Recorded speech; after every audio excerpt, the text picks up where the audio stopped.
My name is Maya Carter. The day I buried my dad was the day my fiancé and my brother quietly stole my future, and I didn't even realize it until I was sitting in some lawyer's office that still smelled like old coffee and lemon cleaner. I was in my black funeral dress, my mascara barely dry, when the lawyer cleared his throat and said, "Most of your father's estate will pass to your son, Ethan Carter."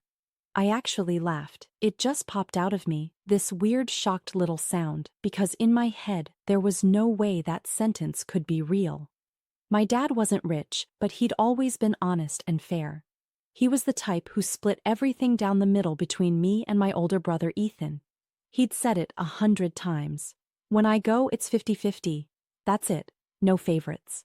So I thought the lawyer, this smug man called Daniel Cooper, had misread the page. But then he kept going. "To your son, Ethan Carter," he said, "go the family home, the auto repair shop, the retirement accounts, and the primary life insurance policy." I felt my ears ringing. I looked across the polished desk at my brother. Ethan just sat back, arms folded over his new suit, like he'd known this was coming, like he was waiting for it. No shock, no confusion, just a tiny, satisfied smile that made my stomach turn. And beside me, Mark, my fiancé, the man I had been planning to marry in 5 months, gave my hand this little squeeze that felt rehearsed, like he'd practiced it in the car. When I turned to him, hoping to see the same disbelief I felt, his eyes weren't even on me. He was watching Ethan. The lawyer droned on. "To my daughter Maya Carter, I leave my 2010 Corolla, the remaining balance of my personal checking account ending in 1032, and such sentimental items as may be agreed upon between my children." The old Corolla Dad knew I loved. The small account I'd been using to pay his day-to-day bills. Sentimental items that my brother would have the final say on. That was it. 3 years of my life taking care of him, and this was what was on paper. "This has to be a mistake," I said. It came out higher than I meant. My dad always said everything would be split evenly. He said it all the time. "I can only go by what your father signed, Miss Carter," Cooper replied in that fake, gentle tone. "This will was executed in my office 4 months ago." I turned back to Ethan. "You knew," I said. It wasn't even a question. He shrugged, like this was some annoying work meeting. "Dad talked to me about it," he said. "He was worried about you. Said you're too soft with money, always giving it away. He wanted to make sure someone responsible handled the big stuff. Too soft with money." My dad had joked about that when I'd pay for a neighbor's groceries or quietly cover my cousin's overdue phone bill. Joked? Teased? Never once did it sound like something he'd use to cut me out. I looked at Mark. "Did you know Dad changed his will?" I asked. There was a tiny pause, just a fraction of a second, but I saw it. Then he said, "He mentioned seeing a new lawyer. I didn't know the details, I swear, Maya." And in that second, I realized 2 things. He had known something, and he'd chosen not to tell me. By the time we stepped out of that office into the gray Ohio afternoon, my whole body felt wrong, like my skin didn't fit anymore. The wind was sharp and cold, and everything smelled like exhaust and rain. Ethan tried to put his hand on my shoulder. "Look, May," he said, using the nickname from when we were kids. "This doesn't change anything between us, okay? Dad trusted me to handle it. I'll make sure you're taken care of." "Taken care of," I repeated. The words tasted like poison. Like I'm some charity case. He rolled his eyes. "You're being dramatic." I pulled away. "Don't touch me." In the car, on the way back to my dad's house, well, apparently now my brother's house, I stared out the window, watching bare trees and discount stores blur past. Mark kept glancing at me. "Maybe your dad just thought it would be simpler," he said eventually. "One person handling the estate. Less arguing." "You didn't look surprised in there," I said, still watching the world go by. He gripped the steering wheel tighter. "I knew he'd talk to Cooper, yeah," he admitted. "He asked me to drive him once when you were at work. I didn't think it was a big deal. I didn't know he'd cut you out like that." "You could have told me," I said. I was sleeping in hospital chairs while you were driving him to lawyers and you couldn't mention it? I didn't want to upset you before we knew anything, he said. You were already under so much stress. That sentence, "I didn't want to upset you," would echo in my head for months. It sounds caring until you realize it's what people say when they're hiding things they know will hurt you. The days after the funeral were a blur, the kind where you keep checking the clock and being surprised it's only been an hour. I moved around Dad's house like a ghost.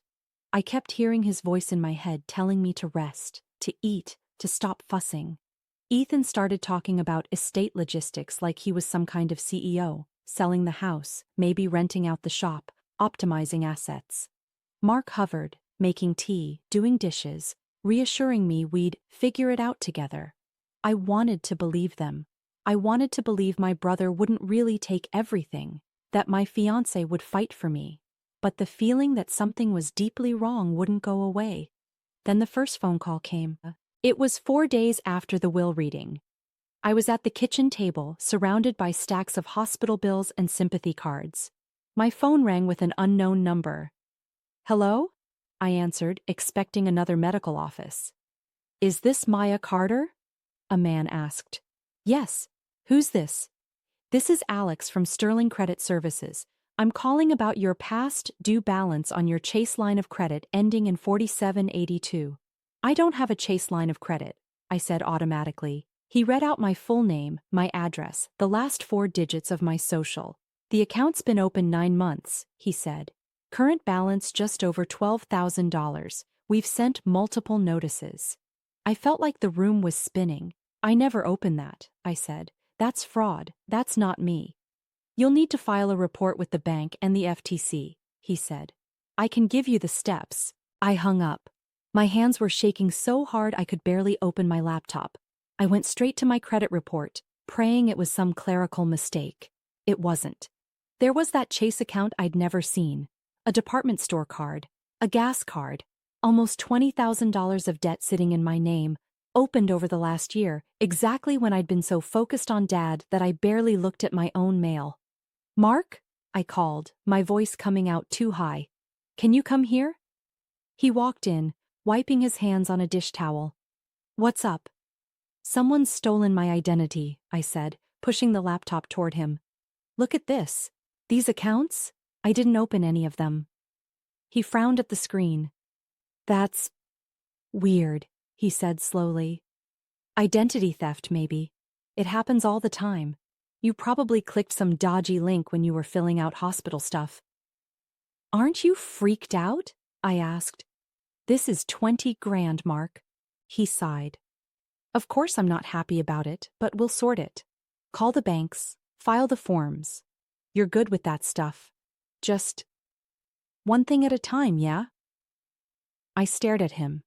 If it had been the other way round, if someone had stolen his identity, I would have been on the phone with the police before he even finished the sentence. His calmness wasn't comforting. It was suspicious. That night, lying in bed next to him, listening to his even breathing, a thought crept in that I hated myself for having. He knows something, or he did something. I kept repeating in my head, no, no, no, he wouldn't, he couldn't. This is the man who made me soup when I had the flu, who sat with my dad and watched old westerns, who held me while I cried in hospital parking lots. But then another voice said, "This is also the man who drove your dad to a new lawyer and never told you. The man who looked at your brother, not you, when the will was read. The man who didn't seem surprised at all." I tried to bury that voice. "Grief makes you paranoid," I told myself. "You're seeing monsters everywhere. Just focus on getting through this week." And then my dad's voice came through my phone. One night when I couldn't sleep, I started listening to old voicemails from him, just to torture and comfort myself at the same time. I scrolled back months. "Hey kiddo, bring milk. Doctor moved my appointment, call me." Mundane, precious little pieces of him. Then I saw one I'd never played. 3 weeks before he died. 2:13 a.m. My thumb hovered over play. My heart started pounding. I tapped it. "Maya, sweetheart," he said, voice rough and tired. "It's late, I know. I couldn't sleep. I needed to say, if anything happens to me, You go see Hargrove, okay? Not this new guy, not Cooper. Go see William Hargrove. He's in my old files. Don't let them talk you out of it. I love you, baby girl. Not this new guy, not Cooper. I sat up in bed so fast the sheets tangled around my legs. Hargrove, I whispered into the dark. The next morning, I went straight to Dad's small office, the one he'd let me use when I moved back in. It still smelled like printer ink and his aftershave. I opened his old metal filing cabinet and started digging. Tax returns, car titles, medical records. And then, at the back, a worn manila folder. Legal Hargrove. Inside was a faded business card. William F. Hargrove, attorney at law. Probate and estates, a local number. My hand shook a bit as I dialed. Hargrove and Sons, a woman answered. Hi, my name is Maya Carter, I said. My father was Robert Carter. I think he was a client? There was clicking on a keyboard. Oh, yes. I'm so sorry for your loss. Mr. Carter was a client for years. We drafted his will about 5 years ago. Updated some things 2 years ago. Are you? I'm his daughter, I said. We just had a will read by a different lawyer, Cooper. It left almost everything to my brother. My dad left me a voicemail telling me to come to you, not Cooper. I don't understand. I'll get Mr. Hargrove, she said. A moment later, an older man came on the line. Ms. Carter, I remember your dad. Good man, stubborn, he added with a little warmth. What's going on? There was a will read last week, I said. Everything goes to my brother. I get the old car, a small account, and sentimental items. Cooper said Dad signed it in his office 4 months ago. But you have a different will? Yes, Hargrove said. The one on file here leaves his estate split evenly between his 2 children with some provisions for medical costs. It's consistent with what he told me he wanted. If there's a later will, it would supersede this one, but given your father's condition at the end, that raises questions. I swallowed. His condition? We spoke briefly about his health when he came in 2 years ago, Hargrove said. He was sharp then. But if he suffered a stroke, if there was cognitive decline later on, it's important. We'd need his medical records around the time the new will was signed. Do you think someone could have pressured him? I asked. I've seen it before, he said quietly. But I don't jump to conclusions. Get the records. Get a copy of the Cooper will. Then come see me. After we hung up, something in me shifted. Up to that point, I'd mostly been flailing, crying, reacting. Now the accountant part of my brain kicked in. Dates, documents, patterns. I started acting less like a grieving daughter and more like an auditor on a messy file. I requested Dad's medical records from the hospital. I called Cooper's office and, invoking my status as an heir, demanded a copy of the will and any power of attorney documents on file. I filed an identity theft report online and with the police, even though the woman on the phone sounded like she thought I'd just clicked a bad email. Then my best friend Jenna came over with coffee and that no-nonsense look she gets when she knows I'm about to do something hard. I told her everything.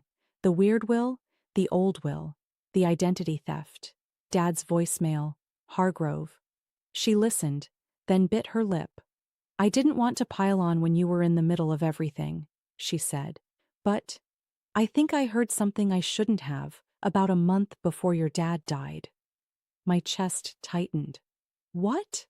I was at O'Malley's with friends, she said. I saw Ethan and Mark at the bar. I thought you were in the bathroom or something, so I walked towards them. Then I heard your name and stopped behind one of those pillars like a complete creep. What did they say? I whispered. Ethan said, once all this is done, we're going to be sitting pretty. She'll thank us later. And Mark said, she doesn't need to know the details. She's too trusting anyway. Then they laughed and clinked their glasses. I closed my eyes. Too trusting, again. I told myself they were talking about a surprise for you, she said quickly. Like wedding stuff. I didn't want to believe it could be anything bad. I'm so sorry I didn't tell you right away. You're telling me now, I said. That's what matters. Later that week, I went to see Hargrove in person. His office was in an old brick building downtown with creaky floors and fading family photos on the walls. He looked like someone's granddad, with white hair and kind eyes. He read Cooper's will slowly, lips moving a little. This is odd, he said finally. The language about your lack of financial prudence is particularly strange, given what your father told me about you. I leaned forward. What did he tell you? That you were the organized one, he said. The one who'd given up a lot to come take care of him. He was very proud of you. My eyes stung. He tapped a line in the new will. This clause giving your brother total control to limit your distributions if he thinks you're being irresponsible. This is a classic control mechanism, combined with your father's medical record entries around the signing date, short-term memory issues, confusion. It paints a concerning picture. So what do we do? I asked. We contest the will, he said. On the grounds of undue influence and lack of capacity, we get a forensic analyst to look at the signatures, and if what you've told me about these identity theft issues is correct, we talk to the police. But you need to be prepared for a fight. Your brother and this Cooper will not roll over easily. I'm not the one who started the fight, I said.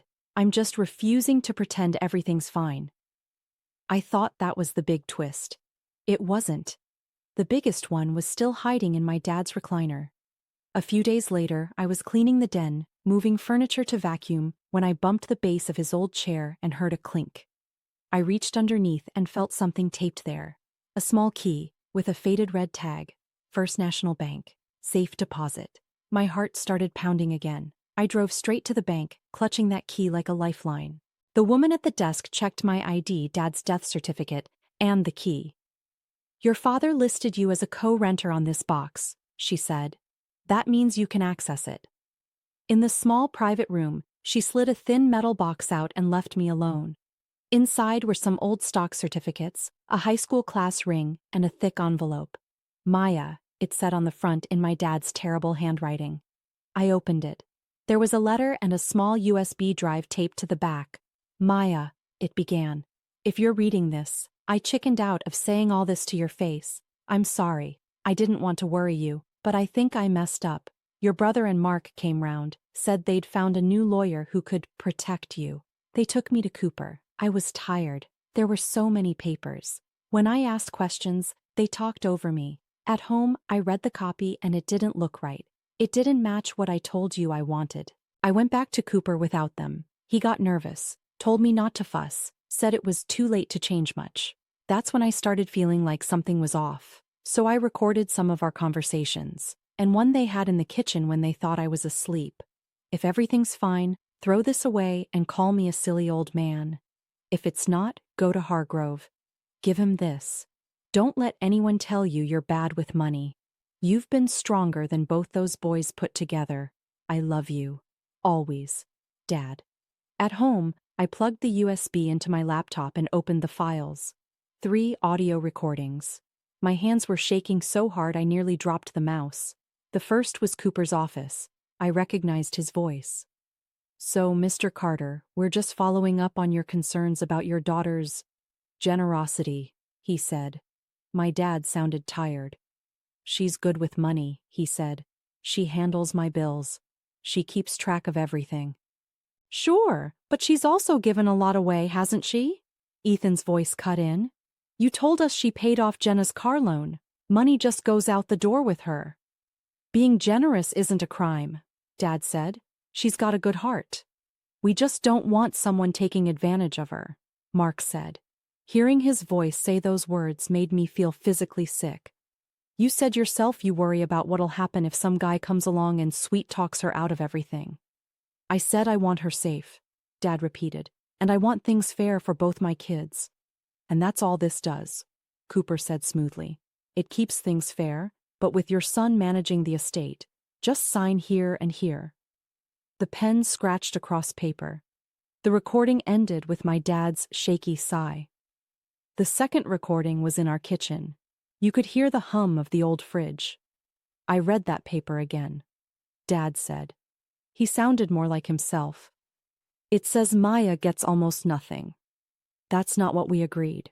You're misreading it, Ethan said. You were tired that day. It just means I'm managing the big accounts. She'll still be taken care of. I want to change it back, Dad insisted. I'm calling Hargrove. You don't need that dinosaur, Mark snapped. We've already set this up. Cooper said, "This is my house," Dad cut in. "My money. My kids. Don't talk to me like I'm some idiot." A chair scraped. The recording cut off. The third audio was shorter, and it changed everything. It was just Ethan and Mark. "We have to keep him away from Hargrove," Ethan said. "If the old will stands, we're screwed." "Relax," Mark replied. "Once Cooper files it, it's hard to overturn. Worst case, the old man dies before it's sorted. May'll be too wrecked to fight. She doesn't have the stomach for legal stuff." "Are you sure about the credit lines?" Ethan asked. "You're positive it won't trace back to us?" "Not if you shut up about it," Mark said. "Everything's in her name. Applications from her laptop, her email. She's been doing all that hospital crap online. If anyone asks, we say she clicked a bad link. Easy. And if she starts asking questions before, then we gaslight her," Mark said calmly. "Tell her she's misremembering, she's emotional. You said it yourself, she's too trusting. She'll doubt herself before she doubts us. By the time she figures it out, the house will be sold, accounts emptied. We're golden." Their glasses clinked. They laughed. The recording ended. I sat there, staring at my laptop, feeling like the floor had dropped away. I wish I could say I screamed or smashed something, but I didn't. I just shook.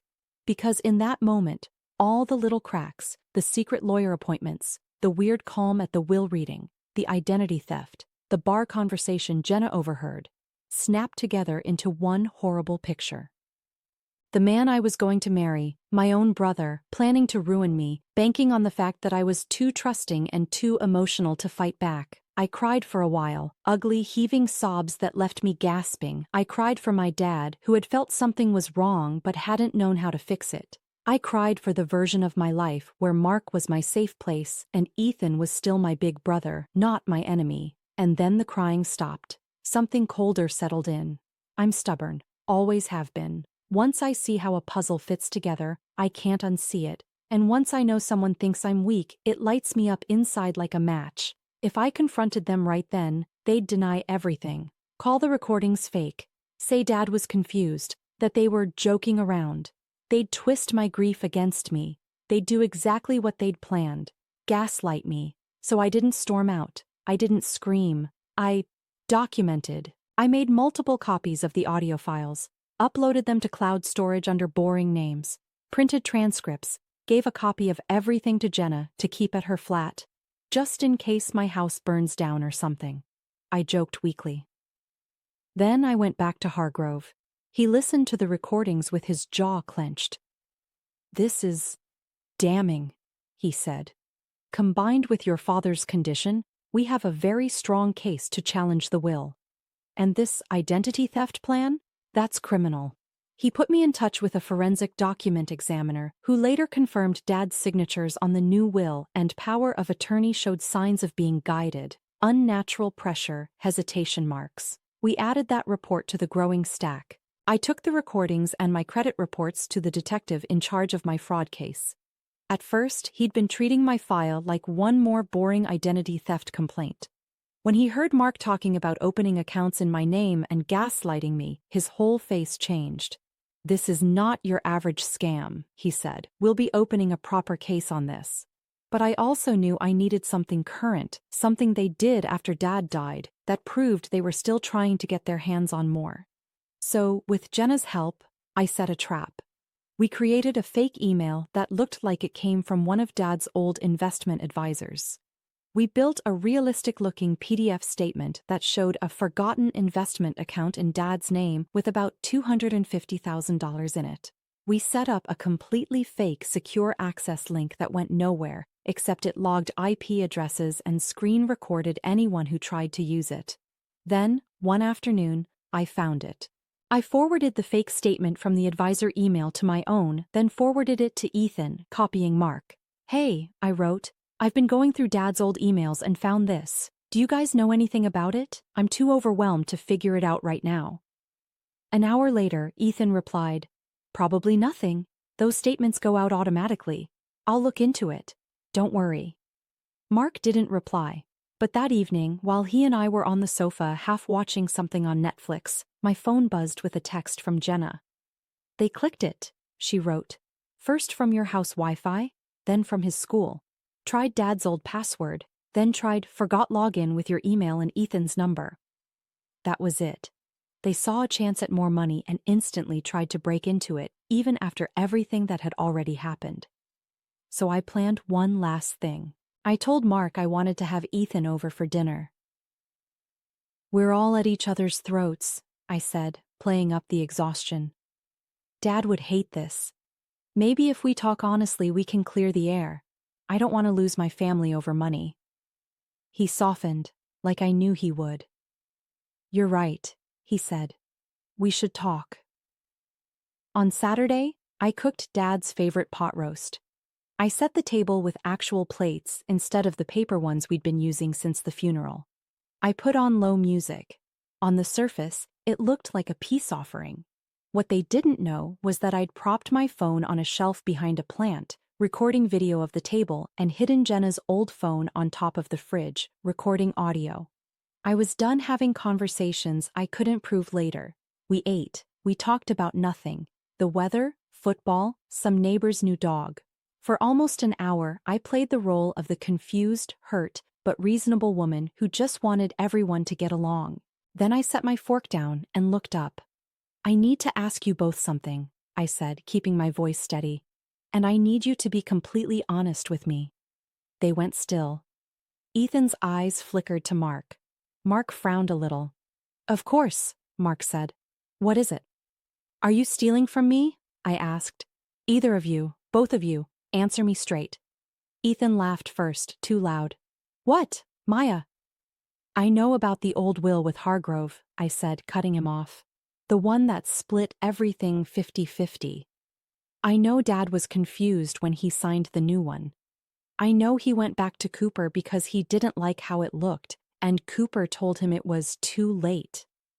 I know about the credit lines in my name, opened from our house Wi-Fi and from Mark's school. I know about your little bar conversation at O'Malley's. I know about the recordings Dad made in the kitchen. I know about the trap I set yesterday that you walked right into. Their faces changed so fast it was almost funny. Shock, then anger, then calculation. You've been spying on us, Mark said quietly. Recording us?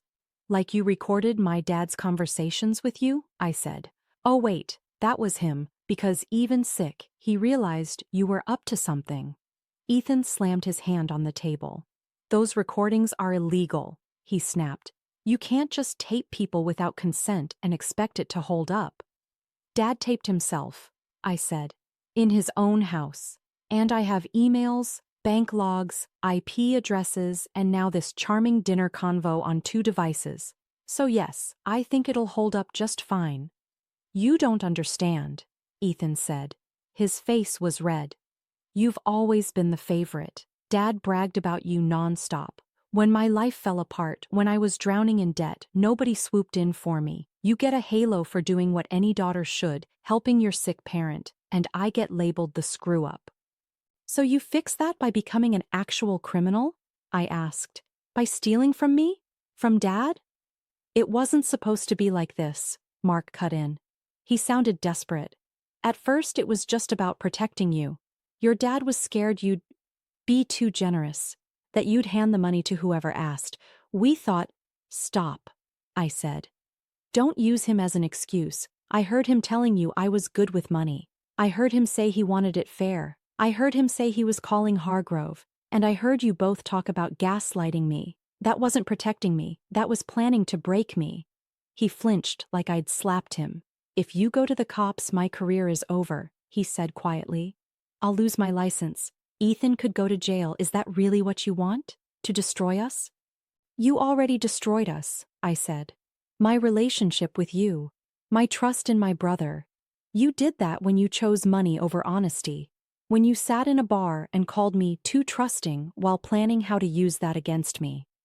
I reached behind me, picked up my phone and pressed stop on the recording. This whole thing is saved, I told them. Along with the audio from Dad, the emails, the bank logs. So the next time you think about telling someone I'm crazy, remember that. Ethan swore under his breath, grabbed his jacket and stormed out, slamming the door so hard a picture rattled on the wall. Mark just sat there looking smaller than I'd ever seen him. "Is there any way you can forgive this?" he asked. "If I sign things over, if I help you in court, if I pay back what I can?" "No," I said. My voice shook, but I didn't. "I can't marry someone who plotted with my brother to steal from me and my dying dad. There is no us left to save." He nodded slowly, stood up, and walked out without another word. When the door shut behind him, the house felt huge and empty. I slid down the kitchen cabinet and cried until I couldn't cry anymore. The months that followed were hell. Probate court, police interviews, endless emails with banks, reliving every awful moment in front of strangers in suits. In probate court, Ethan's lawyer painted him as the responsible son who'd stepped into the gap when I was too emotional to handle Dad's affairs. They suggested I was unstable, that I was making things up because I couldn't accept that Dad trusted Ethan more. But then, Hargrove laid out the timeline. The old will, consistent for years. Dad's medical records showing memory problems around the time of the new will. The handwriting expert explaining how Dad's signature had been guided. And then, piece by piece, we introduced parts of the recordings. We didn't even need to play all of them. Just enough of Cooper talking over my dad. Enough of Ethan and Mark saying the words, "gaslight her," and "sitting pretty," and "we're golden." At the same time, the criminal investigation into the identity theft moved forward. The banks handed over IP logs. 2 applications had come from our home network, 3 from the network at the high school where Mark taught. Cooper, trying to save himself, turned over emails where Ethan and Mark had asked him how to make sure I couldn't blow up the estate plans. In the middle of all that, another document surfaced that I hadn't known about. A small life insurance policy Dad had taken out 2 years earlier. The sole beneficiary, me. Only me. In the notes, the agent had written, "For daughter Maya. She came back to take care of him. Wants her to have something of her own." Ethan hadn't known, Mark hadn't either. It was Dad's quiet way of making sure that no matter what nonsense they pulled with the will, I'd have something no one else could touch. When the probate judge finally gave his ruling, my hands were so sweaty I almost dropped my copy. He read in that flat, official voice, but every word landed like a stone lifting off my chest. He found that my dad lacked capacity when he signed the new will, that there was clear evidence of undue influence by Ethan and Mark, that Cooper had not acted in my dad's best interest. The new will was invalidated. The old will, the fair one, was reinstated. Half the house, half the shop, half the retirement accounts. Exactly what Dad had always said, mine by right, not by pity.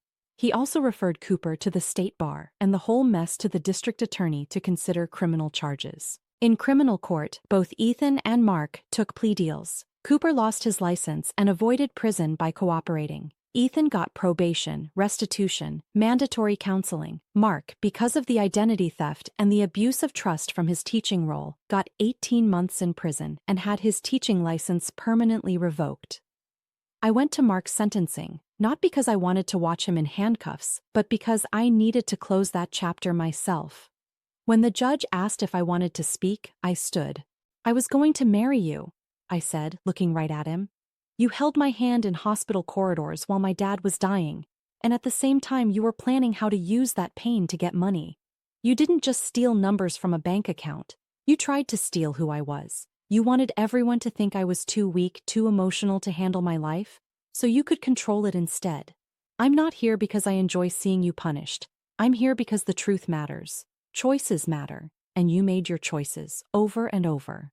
He cried. He said he was sorry. Maybe he was, but sorry doesn't undo anything. As for Ethan, he wrote me a letter from his new, smaller life. He said he was sorry, that he'd been consumed by jealousy, that he hated seeing me get all the praise while he felt like the failure, that he'd convinced himself I'd waste the money so he was actually saving it even though deep down he knew that was a lie. I haven't written back. Maybe one day, maybe not. With the legal dust settling, I had to decide what to do with what I'd fought so hard for. I kept Dad's house. It needed a new roof and a lot of love, but it was home. I turned his den into a proper office, painted the walls a light blue, kept his old recliner in the corner because I couldn't quite get rid of the thing that had literally held the key to the truth. I sold the auto shop, but not to the people Ethan had been pushing. I sold it to Luis, one of Dad's longtime mechanics, on good terms. It stayed Carter Auto over the door. Dad would have liked that. I used part of the secret life insurance money Dad had left me to start a small side business helping older people organize their finances, set up powers of attorney properly, and understand their bills so no one could take advantage of them the way my dad had been. I called it Carter Care Financial. It started with me at our old kitchen table with a second-hand printer, and slowly it grew. I also set up a little scholarship at the local community college in Dad's name for students going into trades, mechanics, electricians, plumbers. The first time a kid in a grease-stained shirt shook my hand and thanked the Carter family for helping with his tuition, I felt this weird mix of pride and sadness. It was the kind of thing I knew Dad had dreamed of doing if he'd had extra money. Sometimes people hear the short version of my story. My fiancé and brother tried to steal my inheritance and committed identity theft, but I caught them and took them to court. And they get this look in their eyes, like it's some juicy drama. They always ask, was it worth it? All the legal stuff? All that stress? Here's what I've learned. Revenge in movies is loud, it's slamming doors and dramatic speeches and instant karma. Revenge in real life is quieter. It's collecting bank statements and sitting in waiting rooms. It's repeating the worst parts of your life into a recorder 3 times so a detective, a lawyer, and a judge can all hear it clearly. It's staying calm when you want to scream. There were moments I thought about walking away, selling my share of the house cheap, letting Ethan have the shop, pretending Mark had just made a bad mistake, starting over in some small flat with no drama. It would have been easier in the short term. But then I'd hear my dad's voice in that voicemail saying, "Don't let them talk you out of it." I'd read his letter, where he apologized for messing up and said I was stronger than both those boys. I'd think about the version of me they were trying to create, a weak, irresponsible woman who couldn't be trusted with money or truth. And I'd get mad all over again. My revenge wasn't just about the money, it was about refusing to let them write that version of me into existence. In the end, yes, they faced consequences. Ethan lost his job and his clean record. Mark lost his freedom and his career. Cooper lost his license. The truth came out in black and white and audio in a courtroom. But the most important part, to me, was this. I chose myself. I chose to trust my own memory over their gaslighting. I chose the slow, painful path of legal justice over quietly swallowing what they'd done. I chose to believe I deserved better than being taken care of by people who saw me as a target. Love, money, and trust. Everyone says they get complicated. What I learned is that love without trust is just acting. Money without integrity is a weapon. And trust, once someone uses it against you, doesn't magically grow back. I don't know yet if I'll ever fully forgive Ethan or Mark. Maybe one day, for my own peace. Maybe not. But I do know they don't get to define me anymore. They don't get to decide whether I'm too soft or too trusting. My dad saw who I was. Loyal, stubborn, good with numbers and people. He tried, in his clumsy way, to protect me even when he was sick. In the end, the real inheritance he left me wasn't just the house or any policy. It was the proof that I was right to fight, and the strength to actually do it. They thought I'd be too broken to stand up for myself. My revenge was proving them wrong in a court of law, in my own life, and in the story I tell now with my own voice.